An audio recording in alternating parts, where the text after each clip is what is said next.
And we're down here at our 9/11 memorial and monument to remind residents at a time that other jurisdictions are pulling back on their remembrances for what transpired 19 years ago. The town of Hempstead is not.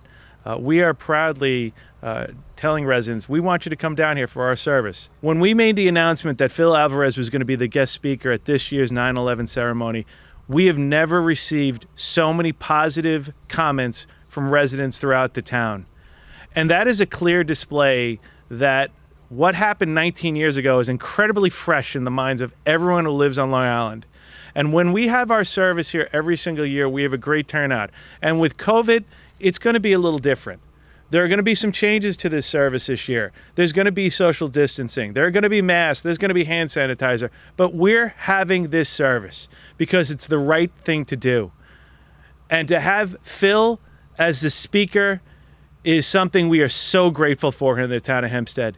Like I said, he has done so much in his own right, but more importantly, it's what his family has done their entire lives for all of New York and the sacrifice they have given, the ultimate sacrifice in his brother, and Phil remaining and carrying the torch and still being a voice for all these first responders that are still suffering 19 years later, that are still facing, death 19 years later, and still need their voices heard because unfortunately some of our colleagues down in Washington, D.C., failed to recognize the sacrifices our first responders gave in this New York area. But it doesn't end there. I'm also happy to report this year we're doing a little something extra special. As many of my board members, as Phil, as any first responder and residents couldn't believe earlier this year or last month when New York City announced that, frankly, they were changing their 9/11 ceremony and were going to do away with their lights. The outrage from both public officials, yes, but from residents was so strong.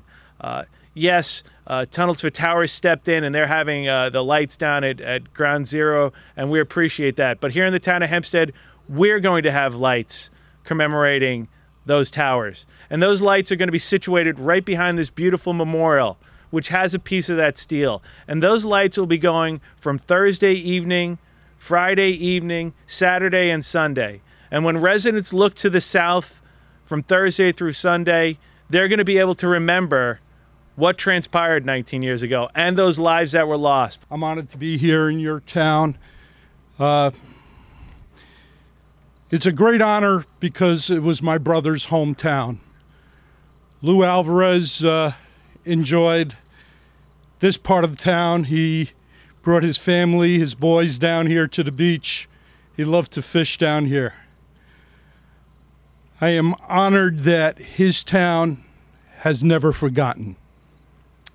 I am honored that his town has put his name on the wall. But most importantly, I am so proud of the town of Hempstead for continuing every year to really live by the saying, never forget. Thank you very much for the invitation to be with you guys on Friday morning. I look forward to being here. And as I said, I want to remind residents, the ceremony will be this Friday, 7:30 a.m. right here at Point Lookout. And so many residents, and if you don't know, and maybe you're too young or maybe you just didn't know, when 9/11 happened, so many residents came down to the beach and could see visually the smoke coming from those buildings right here.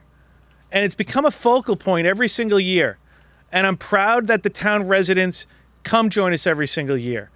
I'm proud that the town residents remember every single year. But this year in particular, with everything that's transpired, with COVID, with the restrictions that have been put in place, we're asking residents, you come down here.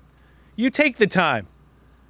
Might be 19 years ago, but a lot of us, it was fresh in our memories. We all know exactly where we were. We can never forget. We shouldn't. Join us this week. Join us this week and pay your respects to these men and women who have given their lives.